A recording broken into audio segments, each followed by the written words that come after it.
kuthatheka inqumo ngokuthi ngiyiliphi ipolitiki. Kubhlungu ukulindela njengoba silindele umongameli ukuthi mhlambe usengathatha isinqumo mhlambe adonsa ukhaphethe mhlambe angawudonsi. Ngesimo esisodwa ke wembovu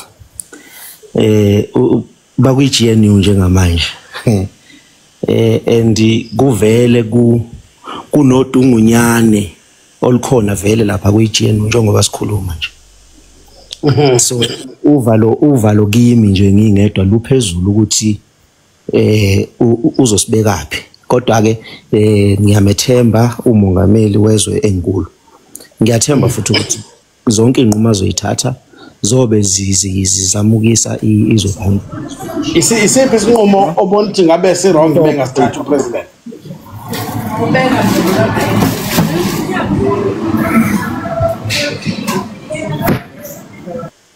Ngicabanga ukuthi uma ubekwe as i-law enforcer kuumthetho wakho ukuthi isigangi noma omsola njengesigangi udile naye.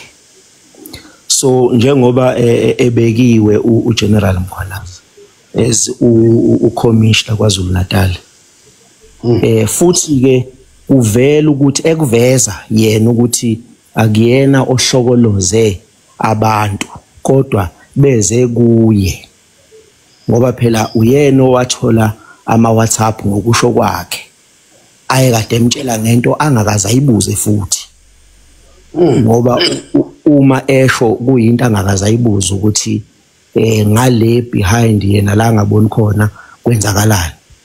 Kodwa kwafika kuyena ngocingo lwakhe kanalo esingazi ukuthi nawo le ndoda le kuyiyona yamthinta ocingweni iyayilithole kanjani ke mhlambe ke lulu semphakathini anginalo ulwazi oluphelele. Kodwa ucingo lika general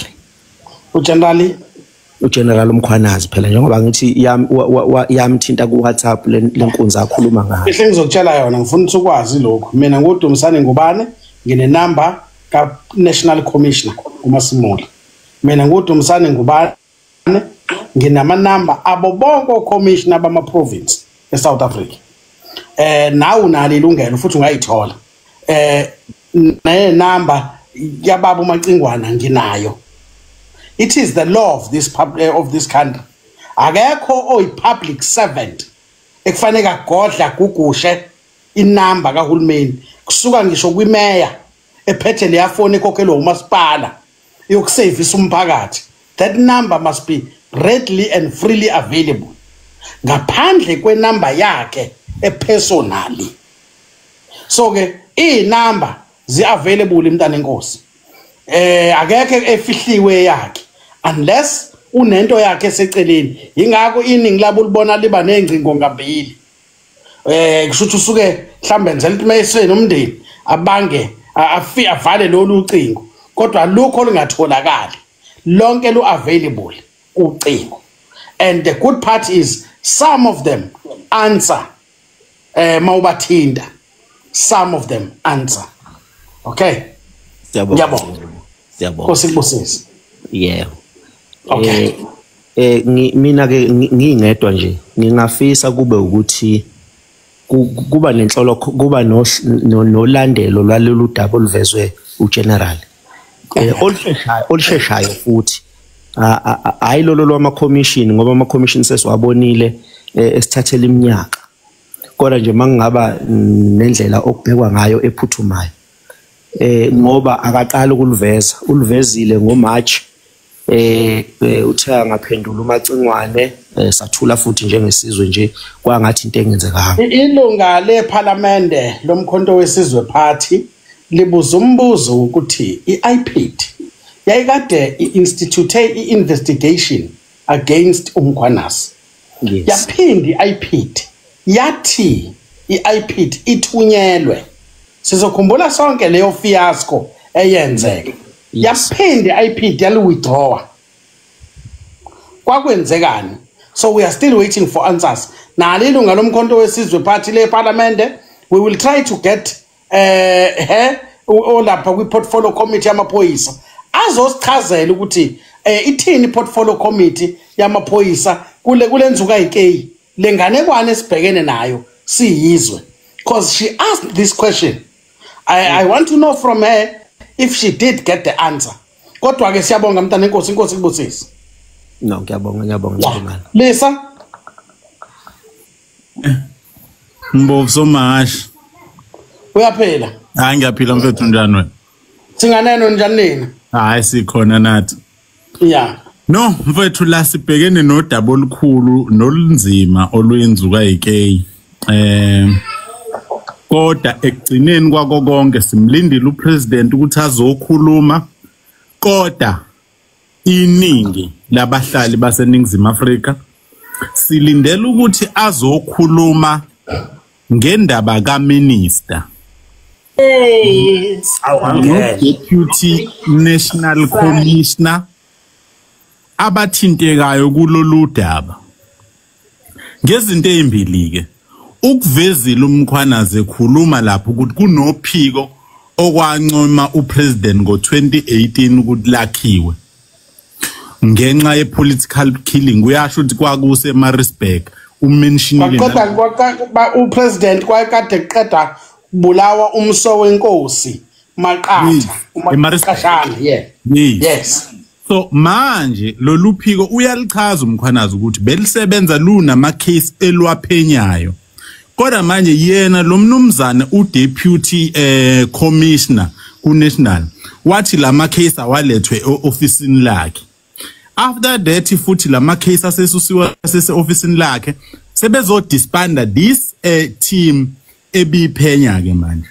So upresident akasaveli ukuthi bambekaphi kuyona yonke lento ngoba kuyavetha umsebenzi oqala upresident ngokuthi kwakhiwe le team le, but ekugcineni mayisi suspendwa sebenza sebeyidisbanda sekuba usenzo no deputy head of no deputy national commissioner. Sekulungise lokho Elisa, usenzo is still a minister though, so minister Maqingwane ungathiwa ku clean governance sithi usenzo uminister Maqingwane. Nansi fans of Maqingwane ngezantsi ingibheke ngamehlo omabili. Please musukufuna ungifake ekhulumeni ngiyacela. Kodwa Mbovu iba neqiniso ngoba uRamaphosa siyasho ukuthi uRamaphosa singasho ukuthi upresident. We always say the president of the republic. Angifuni ngikhathe nalokho ngezantsi. Yes. Wena ukahle umkhonto wesizwe niyajahlana musukungifake ekhulumeni. Okay. No minister ngiyadlalela eqhawe iqhubeka. No minister usenzo Mchunu. So manje iyayibona ukuthi and lento Mkhwana lento wena Mbovu into eshiyimbuzo usungithweseka Mkhwanazi. Ngiyabonga. Lento ishiyimbuzo eminingi ukuthi kudisbandwa lo phiko lolu while sibheke kuma election ma local government election and kuyazi ukuthi induku yes uswazi la lusho kakhulu khona kuzodisbandwa lo phiko la silidinga khona kakhulu kuzoqala into yama local government kuzobula one abantu be contest izinto zobucancel uya contest anyway. Cha angicontest ngicontest Somash kodwa ngiyayibuka lento ukuthi into ezayo uMkhwanazi lento bekumele ayilethe esizweni ngempela ngoba lolu phiko lidisbandwa kanjani sibheke okhethweni kusazosuka yobaleke kangaka lokhu.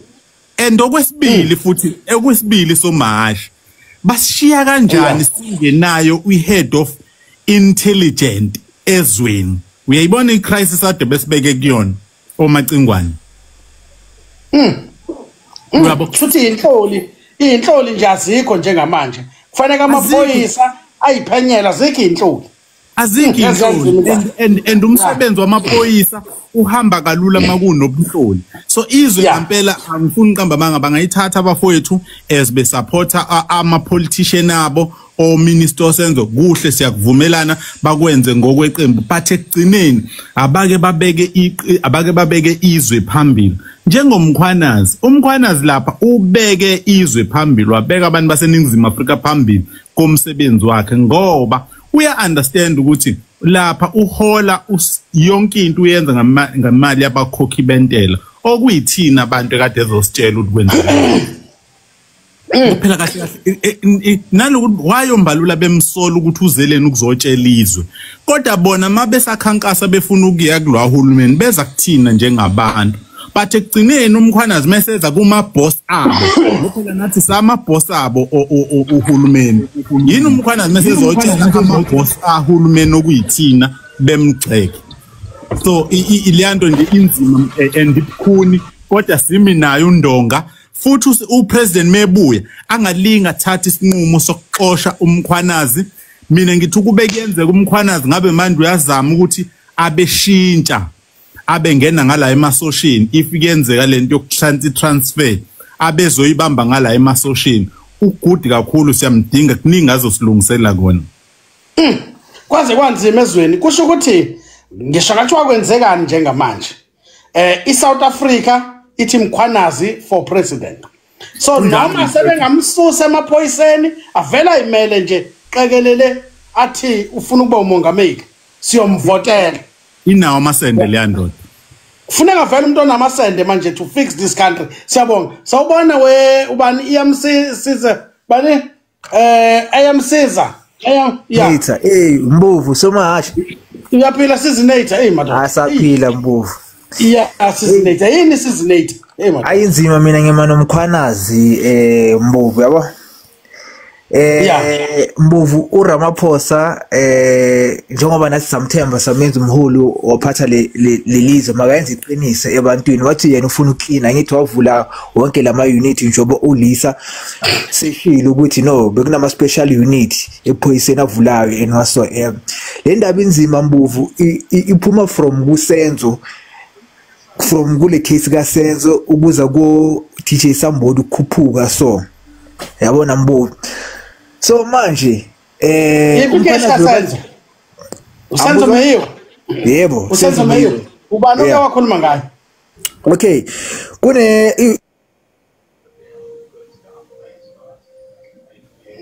nanti ndoda izositshela inkinga ezinkulu eSouth Africa kodwa sithuleni isilalele onanga umnye uTefo wavela wavala imic yakhe umsizi Nator Nator manje ubusuvala imic asisi ubani ukutshela indaba enkulu kangaka uyizwa ngoku okay ngizokusendela ngibona ku Twitter and na ku YouTube ne so what happened there was advocate Tifo wabuza angazi boku angazi uyubani commissioner yamaphoyisa or MEC bekaphethe indaba zama license gani and whatsoever ukuthi abuze lo beka reporta ukuthi endoda kuze kanjani ibiza ifamily kaKelly Khumalo izizobamba umhlangano eHoughton no MEC angazi ne commissioner or something Gauteng commissioner or whatsoever bekhuluma ngani ayazi le ndaba le ndoda makubele iphendule le Mbovu ithi iyakhumbula ukuthi vele uadvocate wayibuza but he cannot answer that question now why so manje umkhwanazi uyiqala from the scratch baningi abantu abaprotective kulama case wabo Senzo who's this guy abo DJ Sambodi kuningi okuyenzaka ama drug lord njengaba abasho umkhwanazi njengoba uTefo lo wakhona bamxibula ama disk baze bamphuca ngisho yebo bathiwa uyifake uyifake yeah isuka lapho bheka ngizokusendela ivideo yakho manje ngicela ukuyidownload ku Twitter na ku Insta na ku lento le yabo so manje sifuna i-country clean governance i-country fana ne-clean government yonke into ibe transparent so lo baba lo ubonile ukuthi yazini labantu bangibiza emhlanganweni bafuna ukungithulisa nga something and I'm guaranteed 100% sure ukuthi umkhwanazi bebamoyara lapha bafuna athathe maybe ijojo or whatsoever kanti uyabona ukuthi yazini laba bafuna ukungathi kwathi mhlambe ayosicabanga nje bazobamba i-conference or on Sunday akhipha wonke amaqiniso because abamlaleli ngangiunderstand let us esaseka platform Nator wehlisa umoya Nator ubeke kahle madatazeli sezongena ifan of senzo ngiyayibona iyakuthusa bakwethu South Africa asike sichaze izwe lethu leli ina sivote siniko sopolitiki noma inhlangano yabo ithuba lokuthi basiphathele izwe for 5 years so this must be understood izwe elethu this is our country so politicians are busy, and excuse my language, fucking up our country. Sibhekile, they will protect each other. Bayeba, Israel chungabeli kude kabi if all money that is intended for service delivery is used at least for service delivery. Sinenkinga sinamgwaqo imali yaphuma, they always F up. Their speciality is to F up all the time. And we are saying indaba le it's a but in the tip of the iceberg into le ka Babu Mkhwanazi.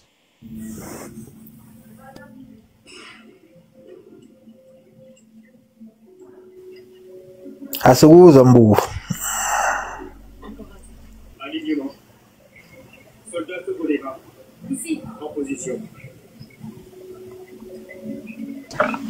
Nengixolele bakwethu, guys, I'm kindly humbly requesting stop calling. Fans of Senzo, sisinethu ungahambi.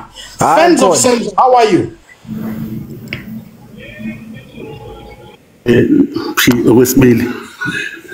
Uyaphila? No, ngiyaphilela. Phinde ngibingelele nenze futhi. Yeah. Yebo. I think abantu lento bayithathele phezulu. Bangabheka ama-side onke story because the story always hlezi nama-side awu-2. Njengamanje basezwe uMkhwanazi ekhuluma kulesithengiso sebendaba asibizile obeku-wrong nakho because as eyiphoyisa yena or ephethe amaphoyisa bekumele aqonde kumphathi wakhe akhulume naye ngalento le. And then mase ngithi abawazi manje kancane nami ngicela ukuthi kodwa ungitshele mangi-wrong noma ngi-right. Mkhwanazi ugeneral okwamanje. Mase sithi uSenzo uminister kwamanje. Right. Umkhwanazi ureporter kubani kuMasimula National Commission. Yes. The National Commissioner is currently on leave. Aga report ku Deputy Commissioner. U reporter ku National Commissioner. So since the Commissioner got engekho leave, so he had no way but he had to do a press conference. And as a provincial police commissioner, he's got a right. Because if all the doors are locked, what was he supposed to do? When Mkhwanazi in this case, she would be a part of the fence of Macingwane. Ubuzo wenze njani? Angithi njoba ukhona udepute. Kumele asuka igame deputy because njoba each and every position in a deputy yakhona. If mina emsebenzini bengireporta kuMbomvu, uMbomvu une deputy. So obviously kumele ngisuke ngiyoke deputy yakho. So ihamba kanjalo. So bekumele nalandele zonke imigudu yakhona ukuthi khanjwa kanje. Uma seyasho okay ngihambile nga endaweni ethile bangichitha ngahluleka that's why nami sengithi uDeputy uyathinteka nje kuyona yonke lento ekhulunywayo igama lakhe liyathinteka. So uyo reporter umuntu uthe uMkhwanazi enkulumweni yakhe kunenkinga phakathi kwephoyisa nesigebengu. So njengamanje uyi suspect no deputy. So uthini wakumbono? Umbuzo umuso uthi lento le kade abanamkhwanazi because muzobheka ama message lawa akhona njengamanje kuyena athi akhona awamasha madala. So uvukuze izidravese ezindala okumele ngabe kade akhuluma ngazo. Kusho ukuthi bekuyipart ye investigation. Angithi investigation it's a culmination. I mean you always get information up until you are ready. Ukuthi usungenze njani? Usungenze arrest. Icase usuyibhildile. But ungitshele mangabe nginamanga. Angiphikisa imbomvu but njengoba usho ukuthi okay ubekumele adlulele kuma deputy unama deputy awu2 Macingwane. Deputy u1, deputy 1 or deputy 2. Adlulele deputy minister nyese bengakuzwanga. Deputy minister. Deputy minister yes. Okay, ngiyaqolisa. Angithi abaphathi bakhe usibiya since engekho masemolo adlule kubona ukuthi nalo udaba lo kanje ababeke. Okay, can I ask the next question? Yes please. I know ukuthi iANC KwaZulu Natal iyemakhe ubaba uMacingwane for the presidency of the ANC and it has resolved ekutheni ubaba uMacingwane is the candidate from KwaZulu Natal ekufanele ahamba yocompete for the presidency of the ANC. Ucabanga ukuthi lokhu ngaba isimiye campaign yokungcolisa igama lika baba uMacingwane ukuthi angabe saba ingxenye yomjaho wokujaha isihlalo sikamongameli ka-ANC usho mhlambe lento ingathintana noma ingahambisana nalokho angifuni ungena kakhulu kuleyo mbomvu ngoba lokho bengakhishwa since ayikhulumile futhi no ufikile ndaloni ukuthi kavese le yama campaign alentuzana ama-elections ibingakakhulunywa eyathintwa leyo so angikwazi ukuphawula kulelo daba lolo but if ngizothi okay sengiphawula as umhlali nje nama-South Africa ngizwa kuthiwa bese kukanjalo ngingaphinde ngikusho because ngikubone nakuma-comment kuyavela futhi ukuthi kavese ngenze kuba it's a smear campaign yokungcolisa igama lamaCingwane cause naye uNdonga ungathola mhlawumbe naye khona abantu abamsebenzisayo behind the scene ukuthi azokhipha izinto kanje ngoba sekubheka kanje and ukhumbule ukuthi icontract yakhe iyaphela vele kumele ngene enhlizweni zabantu kakhulu and uyazazi sibayamthanda abantu but uyazazi umkhwanazi ukuthi he can only be a provincial commissioner ku 2 terms and is not coming back ukushilo lokho ukuthi iterm yakhe kwaZulu Natal angeke isavuseleleke so njengamanje akukho kuthinta yena no baba uMacingwane umuntu ongavuseleli contract wayemqashile okupresident ama-commissioner aqashwa president and then is going for national if kuthi ngoba nika baba ufana uMasimula iyaphela manje ngene emlomeni umbuzo la ongenza ukuthi kavese ufuna bona abantu laba abamthandayo kube yibona abamlwelayo ukuthi ahambe ongena kule ya national njengamanje but ubuke wam-engage wena upresident because upresident last time we checked he was very happy with the performance of uLokhuzana of ubaba uMkhwanazi so we never had ukuthi he's got a problem ube nenkinga yena upresident nobaba uMkhwanazi asokhuluma okwamanje nominister sisakhuluma ngopresident okay angithi akanaso na isiqiniseko sokuthi kavese kungenzeka lokho usaqoko yena or qowe mhlawumbe omunye umuntu mhlawumbe bengenza qowe yena usibiya ngithi ukuthi azoba mhlawumbe kukhushulwe yena abekwe ukuthi uyaphumula entuzana uMasimula kukhushulwe lo ngaphansi kwasibiya akunyuswe wayesebenza apho uMkhwanazi before azoba ucommissioner kwaZulu Natal angizwani wayesebenza apho uMkhwanazi uke wa act no waye actor ngesikhathi kaBaba Zuma wayesebenza aphi and I'm not sure about that. Okay, he's a lieutenant general. So whether we are Pumekbenu commissioner, he's still a senior cop because he has ended in the force.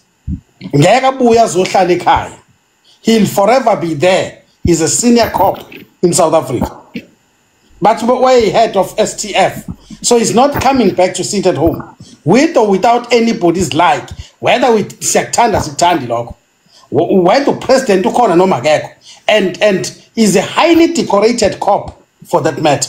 So kufanele understand that sikhuluma ngesopolitiki sikhuluma ngepolisa and singamatanisa futhi nepolitics ukuthi kubhlungu sephumile lo bhudo MK kunama yabo kade nathi silwenza oluthi uphenyo emaceleni kunama video avese amatanisayo nelinye iqembu lepolitiki ukuthi kavese kumele khona or MK part okusavese ngenze kuba mhlawumbe usebenzisana nayo kavese ukulwisana nani neNC or ukulwisana noMacingwane Mkhwanazi exactly ubani unkosikazi wakho omataliswa neMK part konke asikuveze obala akusizi ukuthi kube khona into esifihlayo nesimbambathayo unkosikazi wakhe ngicela mlomeni angisho ukuthi unkosikazi ngithe umataniswa neqembu lezepolitiki okuwumkhonto wesizwe yena umataniswayo yena bese umataniswayo nelinye iqembu lezepolitiki ongenza kahle uMkhwanazi self yes and uma ungangena lokho ucheck nje like kuma posters ku Facebook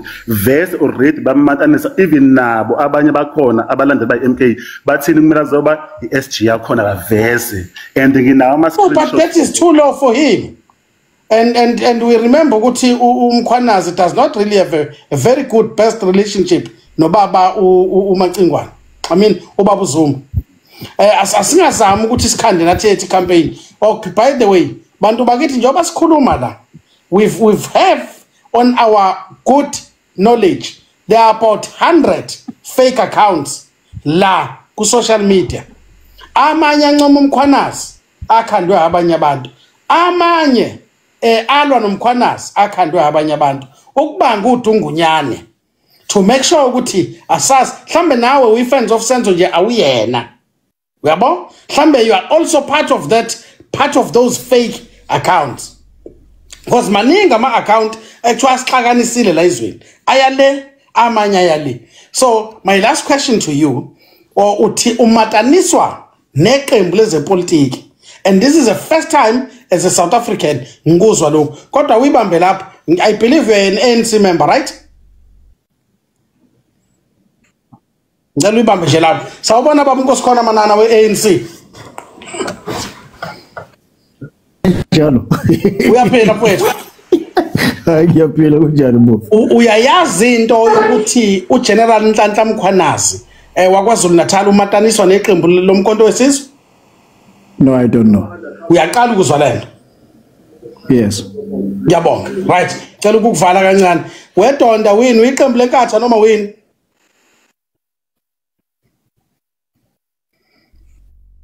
Ngumkhonto ngihamba neka.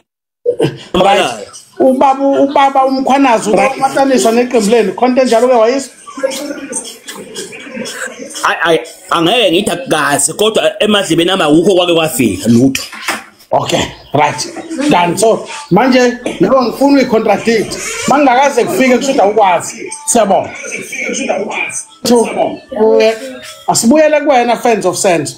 It is revolutionary to stand for the truth no matter what.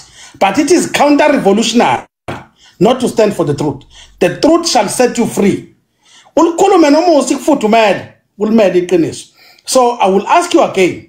Kukhona la ke kwamataniswa khona uGeneral Nhlanhla Mkhwanazi neqembu lezombuzazo elumkhonto wesizwe? Yes. Njengoba kade ngisho ukuthi abalandeli bawo umkhonto wesizwe and ngizokusendela i-screenshot ngizobhekela futhi because bewe screenshot se-video lesebe ngisitholile ngizokubhekela futhi ne-video ekhona la ku-TikTok ngikusendele futhi in your inbox. Okay, but wena lokho ukusho based kwi-screenshot akukho la kunento yeqembu oyaziyo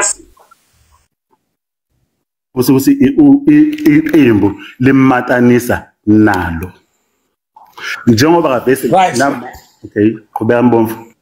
Yeah, kodwa le womkhonto wesizwe kukhonto yakahlanganisa umuntu ophethe amaphoyisa waKwaZulu Natal ubaba uMkhwanazi neqembu leni khonto enjalo wakwayizwe? Aze ngizwe lutho uhubhu kaBhejane okhulunywa yilo muntu lo. Okay, right. Macingwa, sorry, fans of Macingwana. Mfowethu, uthini owakho umbono kulesimo isizwe esibhekene naso njengamanje? Sithi nangu president uyabuya eBrazil, ubaba Macingwana is still the minister, and mind you, akusho ukuthi khona esimhlulelayo kuyona yonke into eqhubekayo njengamanje, but kuyekuthiwa isubstantial evidence makuthiwa nansi ebambekayo.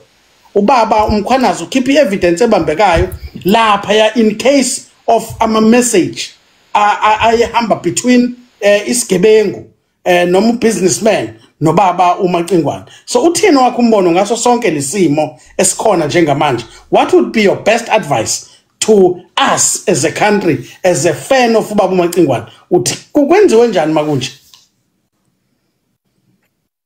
Ade ngiyashiqela ngiqala ukukhuluma ukuthi avese istory siba nama side out elituzana siba nama side out 2. So I think kule kumele kulindwe umengameli ukuthi uthatha sephi isinqumo, vele kumele kwenziwe ama investigations, kuphenywe yonke into, kuvulwe namacala if kumele kuvulwe amacala kuboshwa ababoshwa kumele kube khona ababoshwayo. So kwamanje ukuthi abantu bengathatheli ngenhliziyo bengathathi side fast, belinde kuphenywe kwenziwe wonke ama investigations okumele enziwe, kube kuyima kutholakala ukuthi who's wrong who's right, ufakazi lebo phetho uNdonga bu legit or ubufakazi obuthempiwe. A minute you are saying that to us as a nation, should zonke iboshwe isejela iphume ngoba amaphoyisa uMkhwanazi iphoyisa, should abufakazi amaphoyisa aphathayo kungenzeka ukuthi khona obungekho legit. Are you saying amaphoyisa ala eSouth Africa ayaphatha ubufakazi obungekho legit, obfabricated? Are you saying that?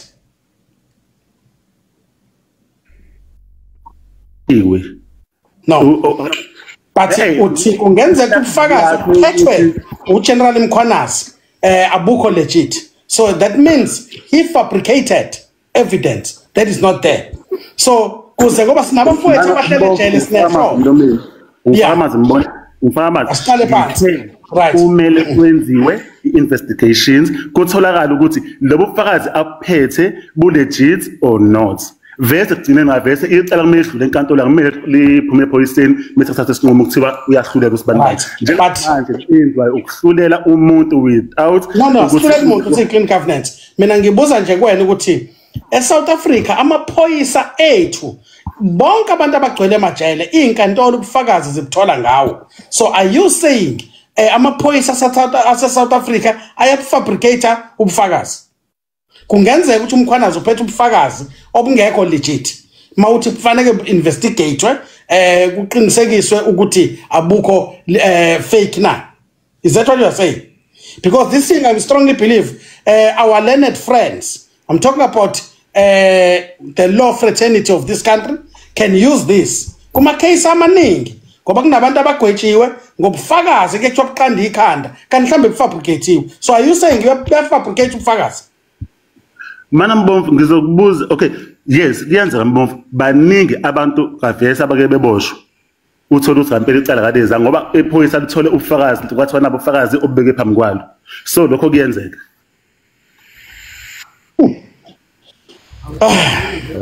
Aphelile yakamba miyeza uyaphela. Noma angibingelele nethimba lakho nepanel wona wonke umuntu okhona la. Ngizoba mfishane cause sekehlela ngezantsi. Ebengakucela nje kulokho kulesikhathi leso sikusona. Nompresident okhona osuka ngaphansi kwa-ANC ngoba siphethwe i-GNU. Udaba engathi engalihandlisha aliphathise kwezikhali zamantunga ngoba it very critically. But one thing I can assure you, as citizens from KZN or people of KZN, we are very happy in the way how Umkhwanazi is handling criminals. Everything should be exposed. Ngiyezwa abanye bathi bekumele aqale kumphathi wakhe whether ku-minister noma ku-national commissioner or whatsoever. But why ukuthi kuzofihlelwa i-public izofihlela izinto ezenzakalayo within the SAPS industry lephathe nobugebengu ezenza umphathi ungahlali kahle. And we stand by his side. No matter whether he's wrong or right, but whenever he's exposing criminals, yebo akekho umuntu perfect 100% emhlabeni, but makuzovela igebengu Mbomvu kuyasabisa kuye KZN kulezi insuku. Mawuzwa kuhlezi uthi uzwa ama state naseyindabeni kuthiwa inkabi zonke even ko Eastern Cape ko Cape Town esuke ibulala isuka kwaZulu Natal. Ayikho umnandi leyo nto leyo. We are sick and tired. Lelizwe leli awukwazi ngisho nokuba ne freedom of speech even here on social media. That's very true. And asikukhumbuleni lokho Umkhwanazi miyeza. Yes. Qhubeka. Right. Ngithi seza kuthiwa zothunya uphuthu. Impilo yomuntu recently into efanele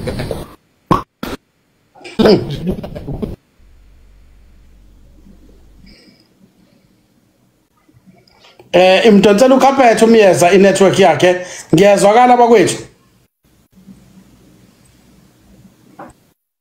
Bese Yeah, inetwork imdonsela ukhaphethe umyeza thola indawo right bakwethu. iKZN ikuyaba elinye lama province abekade engo alibhadwa. Wafika Umkhwanazi uselilethile uzinzo. Imoto zemali beyibanjwa mhlambe kathathu ngeviki. And we have seen ukwehla kwezinga lobugebengu and sibona kukhona iway forward. And then kwakhona kwacaca fans of Senzo ngizofisa uphinde usize uke waboshwa. I mean iIPD ike yacharge Umkhwanazi yaphinde yakhoxisa lokho. Lathi into igama lika minister waphinda wayikhulumela wathi cha akuyena kwathi uyena obethe akaphenywe Umkhwanazi. Bunjani ubudlelwane buka Mkhwanazi no minister? Is it a rosy good relationship? Ngokwazi kwakho?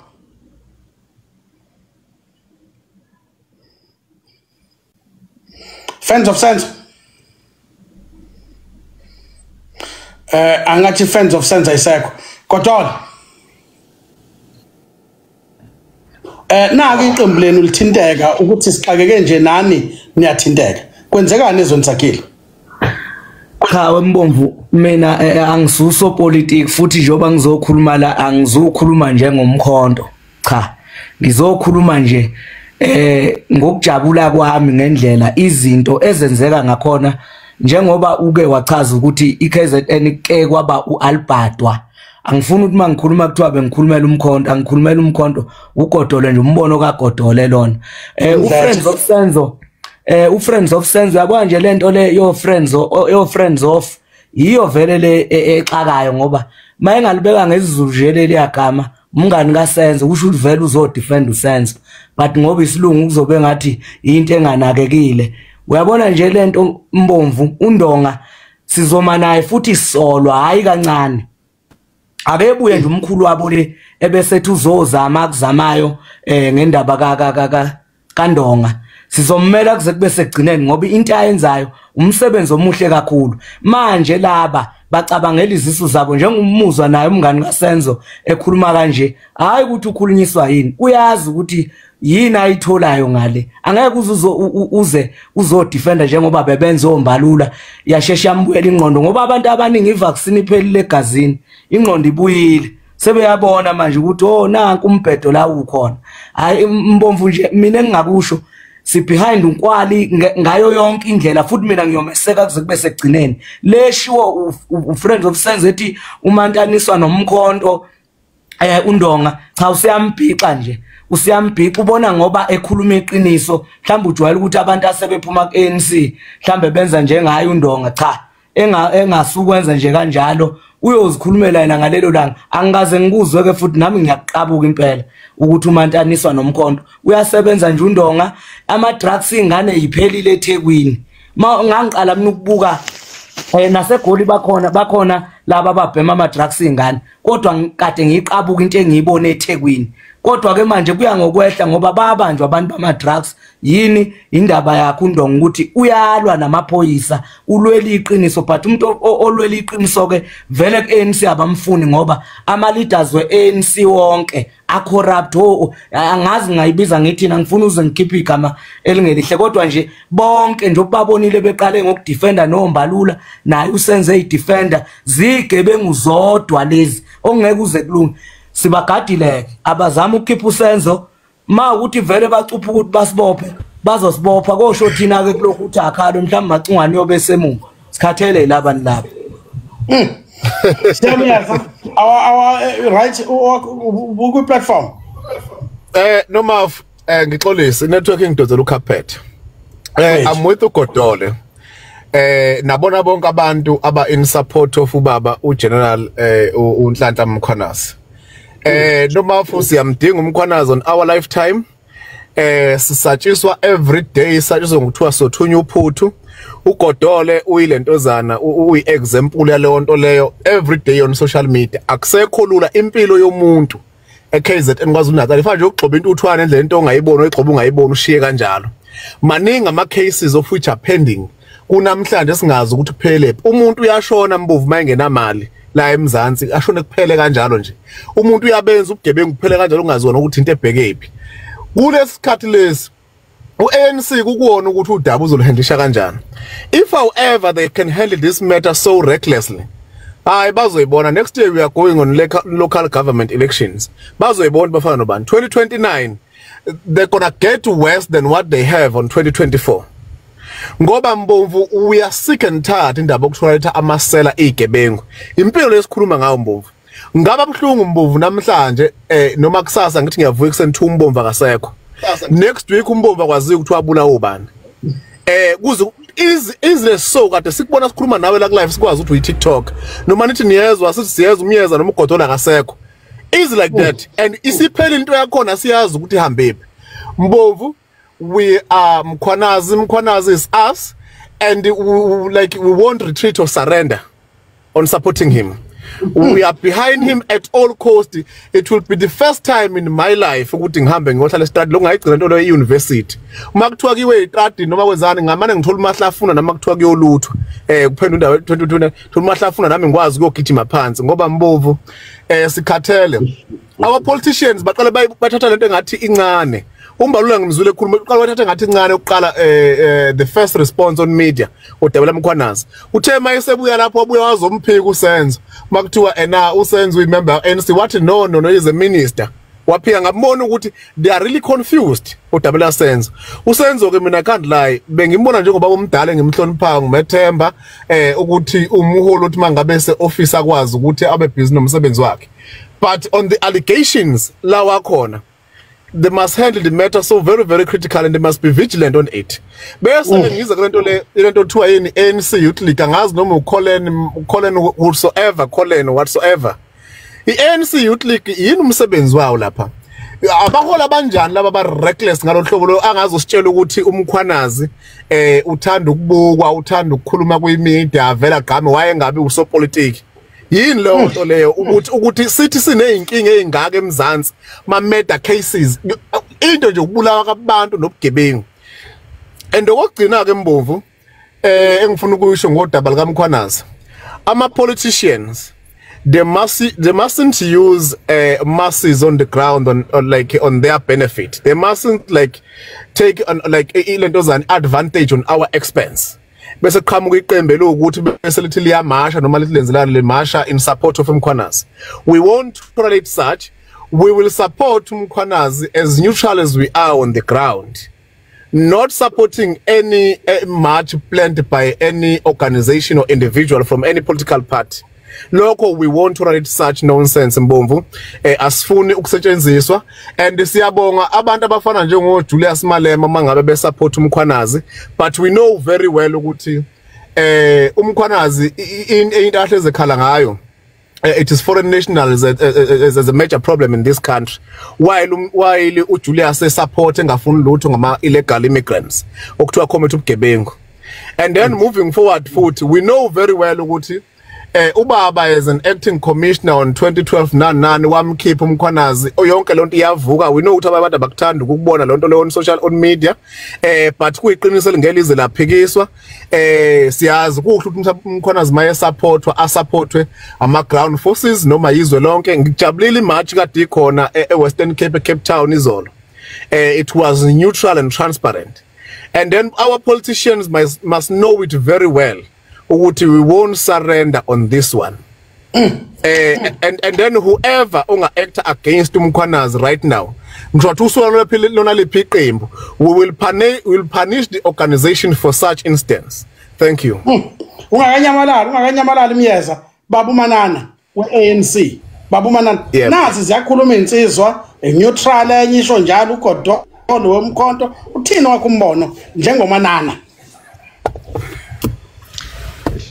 angibingelele Mbovu nabafeki bonke abakhona la Mbovu mhlambe angiqali ngokuthi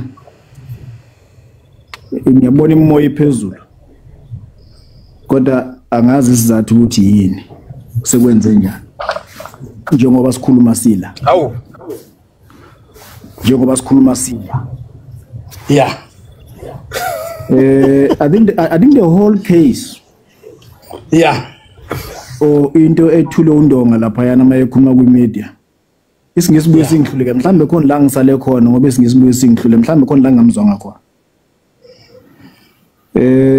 le case kaNdonga le ndaba beka uNdonga it has nothing to do with MKDA IFP ANC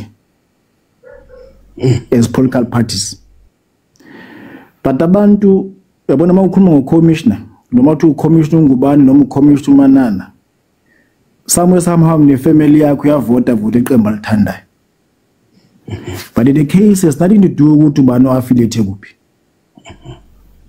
these allegations yabona Mbovu like laqhuma ibhomu eMzansi Afrika elokuqala lesibili leliqhunyiswa uNkwale laqhuma ibhomu sathuka sonke ukuthi awukanti khona abantu akade bezenzela la eMzansi Afrika sithule nje singaboni thina sabonga ukuthi awusesiyazi ngesikhathi check islibe No. Oh, Angithi yabona uNdonga ke sithatha ngokuthi uthule ireport wayithulela uMzansi Afrika. Yezinto ebesingazazi thina. Yes, kuma allegations till proven otherwise. Ngiyazi abanye bazongixeka ke kodwa kulungile because I'm not here as a member of the ANC and I'm not a fan to anyone. And I've never been a fan to any individual, but I've been a fan to Orlando Pirates only. I will be a fan yakho Mbovu if ungaqhubeka ushaya isibhakela. I can be a fan yomuntu wenza sport. I cannot be a fan of any politician. Manana. I don't hate politicians and I respect politicians. I respect ward councillors, everyone. No matter who lipi iqembu mangabe uyileader la ngihlala khona ward councillor, I respect you. That position oyiphethe. Yabona ibhomu kaMkhwanazi lesibili eMzansi Afrika. Ingakho sithuke kanje ne. Sathuswa ibhomu ngereport kaThuli Madonsela. I'm not mixing my issues, but I'm saying into vele iphume ibhomu nje emphakathi hayibuka kuze kuthi nokuthi singazi. Same thing is happening. Umkhwanazi is telling us stories ebesingazilindele. Now, that's why ngithi imoya iyaphakama ngazi ukuthi why masixoxela iphakama imoya ngoba upresident mayefika noma ngathi ufikile noma akafikanga. I don't think we should really sit sirate silindile aseliseni imoya. But the bottom line is upresident does not investigate. Futhi upresident yakaza amxosha uNkwali. Ngeke amenze lutho. Ngeke izinto ekhona imash. There will be no mashes. And I'm telling you, there will be no matches because nothing will happen to Nkwali. That's why ngithi moya siyehlise kule platform mhlambe ke mase singaphandle singakhuluma ngendlela kodwa ke No, I agree with you. I also do know that the president I said earlier on nxa kungenisa khuluma baba uManana, the president I would say on my side has taken a decision. We are waiting for him to pronounce on the decision. Kodwa qedela baba Manana. Izokumangaza ngoba umbombi decision izothi sonke mhlambe singayisuspect nje. Ayona le decision izoba yibhomu. Because khumbula ukuthi ulwazi lami mhlamba ngithi ulwazi lami oluncane nginalo. uNdonga akaqashwa ngomongameli. Waqashwa uNational Commissioner. Yes. Therefore that's why I reporter ku National Commissioner. President is no say emsebenzini kaNdonga. You can only appreciate umsebenzi kaNdonga and that's all. National Commissioner enoqasha umongameli angamqosha noma ngayinini for whatever reason. Asasilungisele going forward. Yabona kade ngizwa earlier on nje ngisemgwaqweni bethu abantu uNdonga for president, uNdonga for president. Yabona uma ngabe ufuna ukumdemote uNdonga mthathe kumenza uminister of police or president so busumdemothile because uma isehle lapho usehlele esihlalweni ubheke lapha phansi akasekho hands on i-demotion futhi angimboni uNkwali uyabhudi usmart besides by poise momlalele ekhuluma that person is very smart and I don't see him taking that baseless decision. I'm not saying umuntu by politician uthatha I decision baseless kodwa yena at that level akuyona angimboni uNkwali mina ngena ku politics. It's fine ngaba uNational Commissioner ngabe icontract yakhe seyiphela ngala so be it. Ake ngathi Mbomvu before la ngathi yabona uNkwali mayisebenza kanje. uNkwali will not fight i-corruption noma ugebengu ekuhlaleni uma ngayithola i-support ayifanele. Yabona manje kuyavela ukuthi khona la enqandeka khona ngithi mangabe ngisebenza khona elinye iphoyisa lenza otherwise in other words livimba ukusebenza kwalo noma ngabe kuthi ubani ko-interferisha uyaphazamiseka. Umuntu onjengayo udinga i-support. eMzansi Afrika uyabadinga abantu abafana noNgwane xa uNkwali sorry uNkwali uma ngabe uyamdinga uNkwali wase-Eastern Cape uNkwali waseMpumalanga uNkwali wase-Gauteng for us to fight corruption. Siyabadinga uNkwali abantu zonke le ndawo ngoba ngabe sizoba noNkwali kwaZulu Natal. It's not a solution to a crime. Njengoba sikhuluma sihleli la thina sibhizi sithi sakhizwe khona abantu abahleli lapho behind your house baplana eplane ukuyobulala. Whether you take unkwalo ukuthi abe solution to situation yaseMzansi Africa. First, we must work together to fight crime. I'm saying uyaphazamiseka emsebenzini ngokusho kwakhe akusho. Yes. Okunye okulandela lapho ukuthi yabona mfethu nalento mangabe sekuqala sekunje ngithi angazi imoya eyabanye abantu siphakama sifika kanjani ku level ukuthiekukhona the friends of Sorenso. At this juncture sifika kanjani lo level of friends of Sorenso, and I don't think uMocingwane uyayithanda leyo. Because in other words sesiyavuma ukukhona indlela abantu bethu sebe accept ukuthi ikhona i wrong enzuma uMocingwane, so let's defend, let's be friends of Sorenso.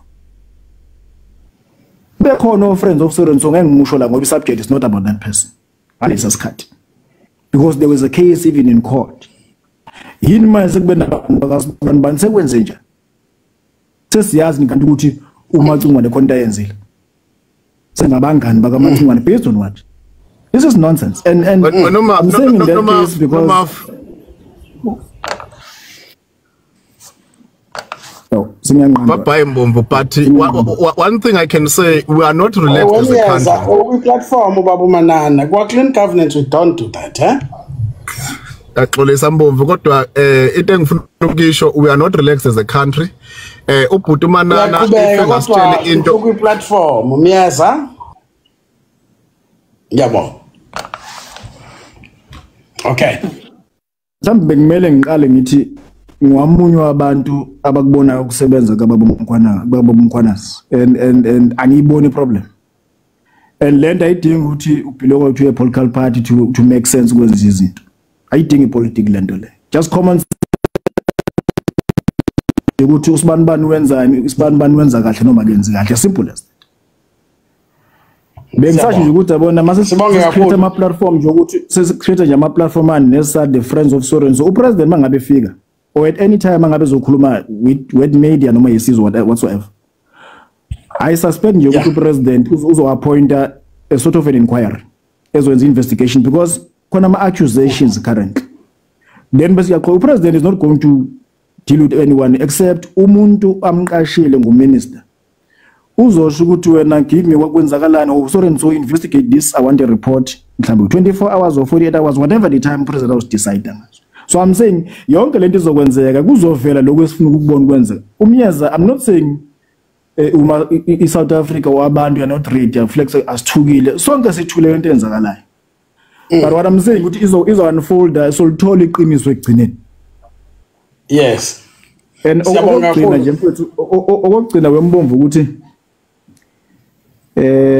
angazi mina ngiyacela masifika kule platform yakho ukuhlonipha kubalulekile kakhulu.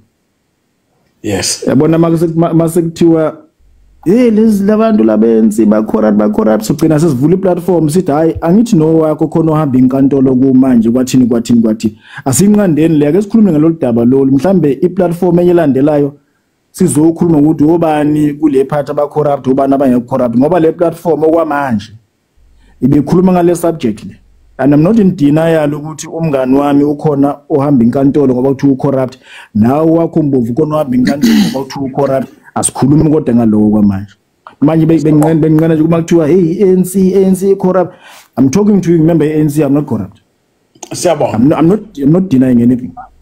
Siyabonga kakhulu Babu uManana. Miyaza ubulungisani?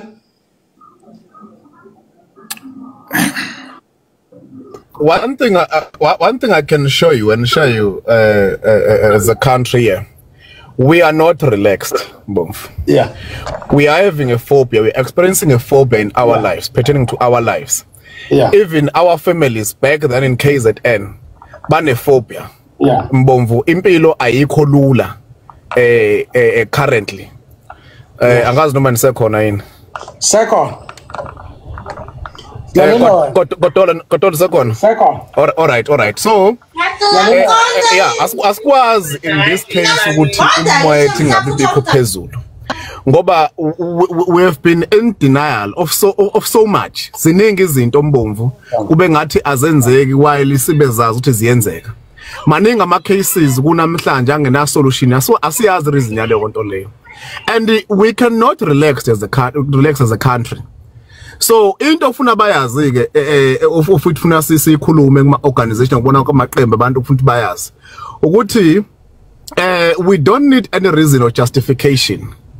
We will support umkhwanazi whenever nanoma yini siyena sokwazi ukuthi sibe naye. If it means for us to die for lento eyenzakalayo, it is fine. Abantu singaba yitarget ngoba vele futhi kahle kahle eNingizimu Africa into eyi solution to silence people ukuthi babulawa ngoba there is no justice at all.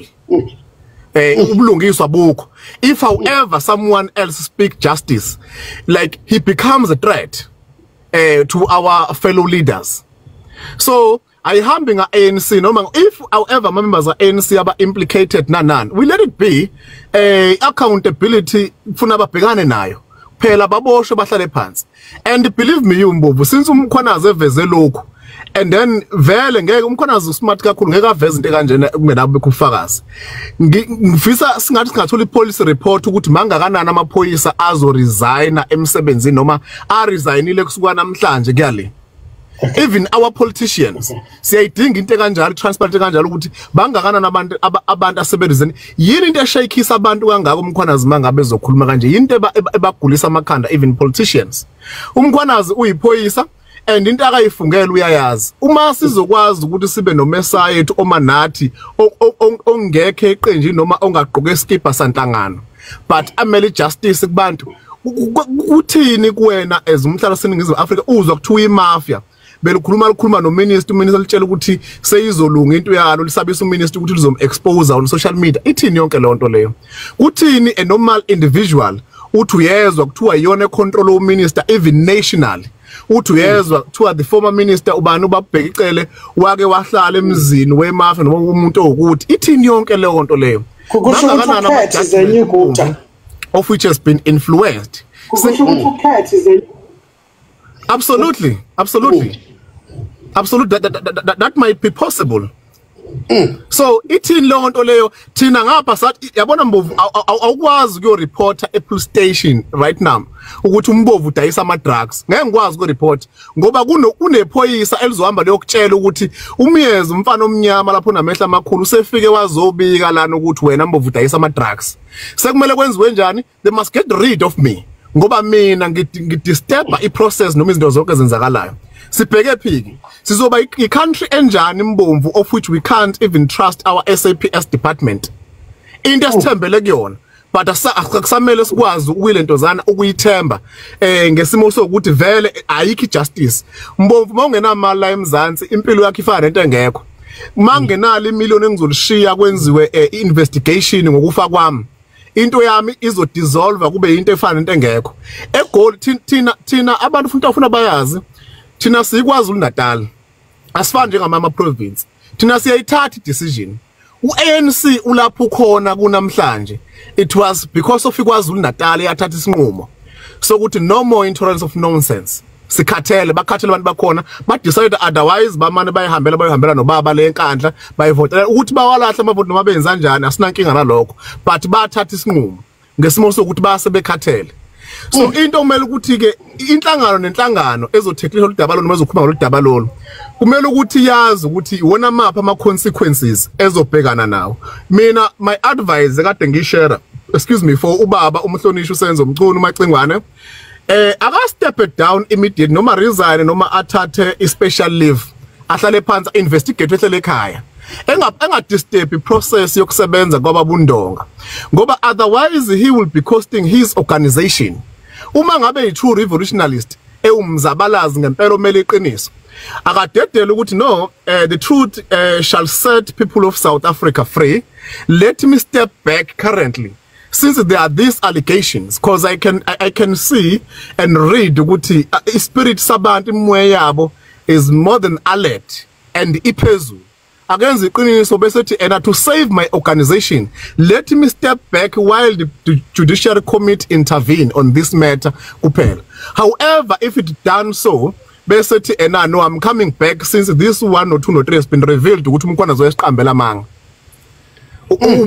into nje ngobaba njengamanje into okufuna yenza umhlonishwa otherwise thina sizobabuka njengabantu abanenkinga abafuna ukudissolve umkhwanazi why lo mkhwanazi emele thina on the ground ngiyababona bonke nje benza i-leadership ekhona even yakhongolose and enye into kunobaba umhlonishwa lapha okumele thalimele lolu daba lolu ubani ubaba umhlonishwa uThami Ntuli uMphemba told us ukuthi wathatha iletozana department la SAPS wayifaka ngaphansi kwakhe wathi njengoba esebenza kahle kangaka ubaba uMkhwanazi because of him ngoba yena wayithatha department efaka ngaphansi kwa Premier siyamdinga nawo Premier ukuthi akwazi ukukhuluma nomphakathi simbone supporter futhi uMkhwanazi nokuthi acindezele ukuthi upresident yes usacindezele na ukuthi upresident iyona yipi initiative okumele ayithathe towards uMkhwanazi funa lokho sikubone lokho baba uMntuli ukuthi akwazi ukuactela kungabe ukuthi bamkhumbula makukuhle kuphela noma enza kahle noma enqonywa abantu siyayidinga izinto ezikanjalo sifuna ukumove siye phambili as a country ukuthi akwazi ukuqhubeka ubaba uMkhwanazi sikwazi nathi masifike KZN sizophumula emakhaya si relax ungathi ulela ucabanga ukuthi ngenze ube nomfana ocathamela emva kwendlu ngoba uveza ukuthi iqembe lokuthi lathi lakhe isakhiwe ngo1.1 million into oyibona ukuthi ayifike na300,000 awunayo ifreedom of speech awukwazi ukwenza lutho hayi we are fine Mbomvu so whoever was against veleke ngeke ulithanda iphoyisa mangabe uyisigebengu whoever is against uMkhwanazi shuthi uyazi ukuthi yena udlaphi noma uphila kanjani vele isigebengu nephoyisa into engasoze yazwana I doubt ukuthi singaba nabantu abathi bangabaholi noma bakwe leadership of which they can be against ubaba uNkwalenkosi ubaba uNkwalenkosi is us and we are Nkwalenkosi we will never surrender from that thank you Mbovu ngiyabonga siyabonga kakhulu kumfoka Myeza mfoka Kotolo before ngiqhubeka ngase ungixolele bakwethu unfortunately there are influencers people that have a following and we normally call them influencers like Okotole or Myeza it is important ukuthi nabo sizwe ilaka labo kulolu daba and we are saying in this case siyacela bantu bakithi ningadinwa asi ququzeli impi what we know is but nothing will happen to ubaba uMkhwanazi sizozama naye ukumxhuma kodwa manje musingana says ukuthi is safe na Kotolo njoba ngeke ngachaza ukuthi mina ngukotole namhlanje angiyena lo MK ngoba akukhulumeli MK ngikhulumela nje uvo lwami njengogodolo umfana kaMdleje hayi uvo lwe MK cha angikhulumeli MK cha Mbomvu mina nje ade lokho ade ngizokubeka akukho kutheni inkinga abantu enambomvu uthi mawuqala uthi uyakhuluma kuthiwa uyazelapha ipolitiki abantu angithi maye basichaphaza ngale politiki kuthiwa hey awususo politiki wena lana sipolitiki sikhuluma as South African asikhulumi oso politiki noma sikhuluma indaba yepolitiki sikhuluma into ekhulunywa ubaba uMkhwanazi okufanele ukuthi senzo umchunu vele zigebengu ubaba uManana lwade ngenela ngiyamuzwa nje lokho ezenze ngathi akayi ANC sikhuluma ngobugebengu angeke bezivala umlomo siyabazi bayizigebengu so nje uyabona ke ku wrong phela umfoka konje uMahadebe uMahadebe he mfoka uMahadebe ningamshaya umuntu ongashilo lutho ukuthi uyiANC akusho phela ukuthi mawusuphumile kuyona sekufanele kushaye usasela asimiyeke mayikhuluma into esifunayo Mbomvu mina ngikhuluma according to i statement ade bephuma nazo nalomfana omncane lokuthu ubani uMalathi ubani lo mfana lo we youth league ANC loyo simzwile loyo angazi bathi udle kabi ishebhethu bebhibhidla simzwile layo angithi uyabona nawe uMbalulu umbona ukuthi ubuyelwe ingqondo uqale wakhuluma nje into ephuma endleleni yabuya ingqondo waseyibeka kahle lento wambona ukuthi manje useyayincengela uyabona ukuthi abantu babheke ngapi uMbalula uTsotsi uzomkhumbula kudala ethi kwakade eka Minister of Transport ubheka umoya uMbalula uthi ngakuphi kuthiwa ka intervene endabeni yamatekisi wathi akayi lapho yena wathi akafuni laba into ukukhuluma uyayibalekela uMbalula loyababa Mbomvu ilokho ayikhipha lapho kimi ngaleso sikhathi ayikhuluma sasixakekile nje Mbomvu uyabona abaholi beANC ngobuningi sebesichaphaze kakhulu basibone ngathi siziphu kuphuku uyabona nje lento kaNdonga iclear kodwa ke uma befuna ukubona ukuthi ngempela singobani eSouth Africa abathinte nje uNdonga ngendlela abazomthinta ngayo bemthinte kabi.